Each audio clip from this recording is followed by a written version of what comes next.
ఉంటుంది. దేవుని మూలముగా పుట్టిన వారందరూ లోకమును జయించుదు. ఎవరు దేవుని మూలముగా పుట్టినవారు అంటే ఆయన యందు విశ్వాసం ఉంచిన వారు, ఆయన రక్తంలో కడగబడినవారు. వారే లోకమును ఏం చేస్తారు? జయిస్తారు. లోకమును జయించిన విజయము మన విశ్వాసం. లోకమును అంటే లోకములో ఉన్నదంతా ఏమవుతుంది? శరీరాశ, నేత్రాశ, జీవబ్రహ్మము, మన కష్ట నష్టాలు, మన వ్యాధి బాధలు, మన ఇబ్బందులు, మన ఇరుకులు, వచ్చే తుఫానులు, మన జీవిత నావల్లో మనం వెళ్తున్నప్పుడు ఏమొస్తాయి? తుఫానులు వస్తాయి. వాటన్నిటినీ జయించగలిగింది ఏంటి అంటే కేవలం మన విశ్వాసం.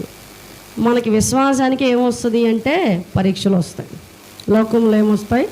పరీక్షలు వస్తాయి. అంటే ఈ లోకయాత్రలో మనం కొనసాగాలంటే మనకు కావాల్సింది ఏంటి అంటే విశ్వాసం.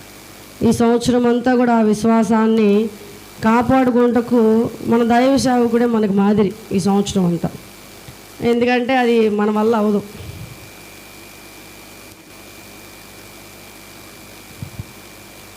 ఖచ్చితంగా కుదరదు. ఎందుకంటే మనకు చిన్న ఇబ్బంది అయినా, ఇంట్లో ఏదైనా బాధ అయితే మనం ప్రార్థనకి రాలేము. అది కాకుండా నిలబడి వాక్యం చెప్పడం అంటే చాలా కష్టం.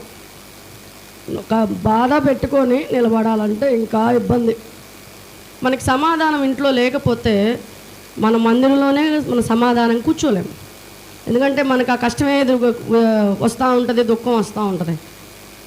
ఇంత కష్టమైన పరిస్థితుల్లో కూడా నిలబడి ఈ 9 నెలలు ఎట్లా అంటే లోకమును జయించిన విజయం మన విశ్వాసమే.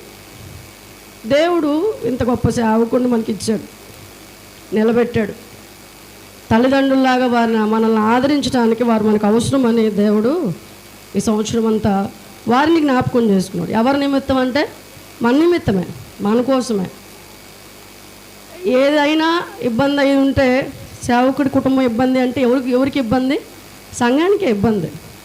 గత 9 నెలలు అన్న ఎంత బాధపడుతూ వచ్చారు, ఎంత ఇబ్బంది పడుతూ వచ్చి మనకు కూడా అంతే. కానీ ఎక్కడ కూడా సేవ విషయంలో ఎక్కడ కూడా ఆగింది లేదు, వెనుకంజ వేసింది లేదు.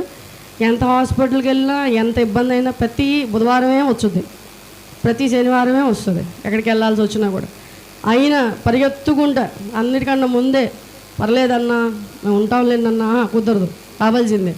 ఇబ్బంది అన్నని ఒక్కొక్క రోజైతే అక్కడ ఇంట్లో వదిలిపెట్టి కనీసం ఎట్లా ఉందని కూడా చూడకుండా వచ్చేసానని చెప్పాడు అన్న. నేను కనీసం ఎట్లా ఉందని కూడా అడగలేదు, అమ్మో వచ్చేసాను.